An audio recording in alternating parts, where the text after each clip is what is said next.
Welcome back, FOXY Games UK new and existing subscribers. It is Friday, October 25. I'm Fox, your reliable source of aggregated video game news, speculation and rampant rumour. So news source links are available in the video description where applicable, and I would ask that you excuse any unavoidable background noise. I live near an airport, it's raining outside, even my eyes have better double glazing than in my home. Acoustically, it's like a war zone out there, my apologies. So in today's news, PlayStation 5's grand reveal event is expected to rival one of the most talked about Electronic Expo events since E3 2015. Sourced via longtime PlayStation-focused outlet PushSquare.com, link in the description. And indeed, PushSquare referred to 2015's E3 as the holy trifecta, the AAA punch that was The Last Guardian, Final Fantasy VII Remake, and Shenmue 3, the kind of thing that legends are made of. Many industry types agree E3 2015 was the greatest gaming press conference ever and hasn't really been bested in terms of E3 since. I guess you could argue that Sony's almost as epic E3 2016 press conference was actually better than its predecessor. Somewhat anecdotal and at the very least a matter of personal opinion, though it must be said E3 2016 was a damn good show for Sony Interactive Entertainment. The likes of God of War, Death Stranding and Crash Bandicoot Insane Trilogy are incredibly impressive. At the early months of 2020 looks to turn up the heat far as reveal events go. Dare I say, Sony Interactive Entertainment's PS5 reveals event certainly has the potential to completely blow away every single generational PlayStation hardware launch in its 25-year history. And I think it would be safe to say Sony Interactive Entertainment is showing supreme confidence as the company has actually shared a lot of information regarding its next-gen gaming device, which is uncharacteristic of Sony, who historically keeps the lid on things until the time is right.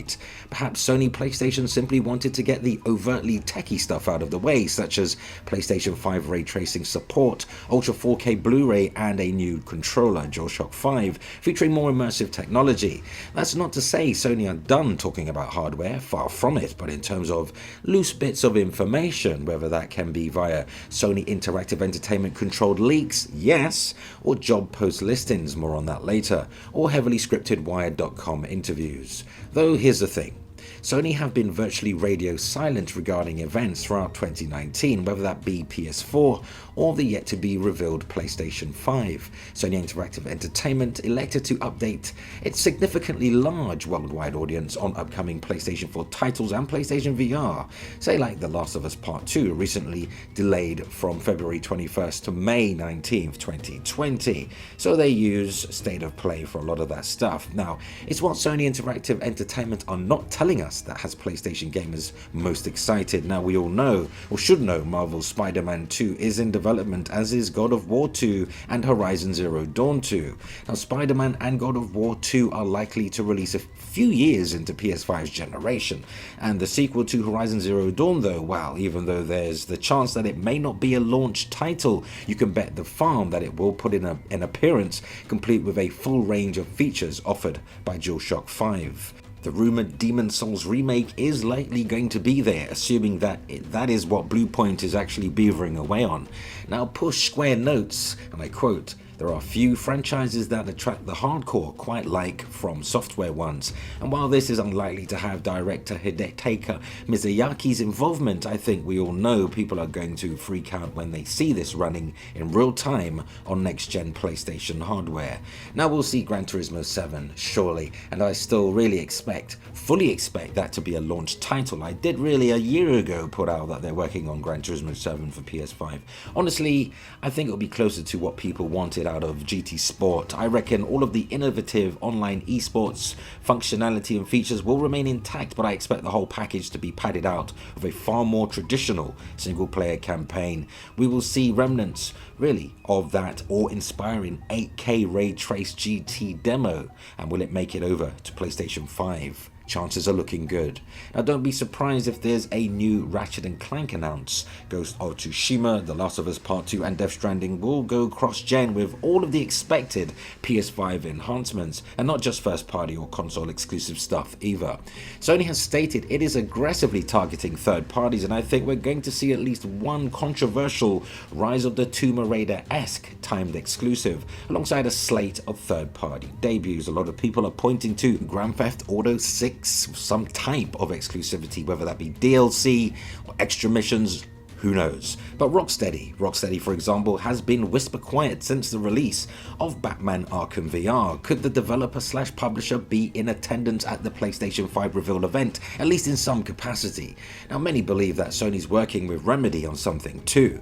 Now, the platform holder will probably retain its partnership with Activision on Call of Duty, but don't be surprised if it also debuts some kind of new Crash Bandicoot game. And it will definitely have a few Japanese organizations under its umbrella. Capcom will be in attendance. Yakuza Studio always has something to show, and the bottom line is that Sony's been so quiet for so long, particularly in Japan, it simply must have been stockpiling ammunition in the interim. Push Square thinks it's going to be going big, really big. There's so much content clearly in the works, and what better way to showcase it than alongside new PlayStation 5 hardware. Great stuff, a great read. It's not the entire article, so go check it out. But it really does seem greatness truly awaits.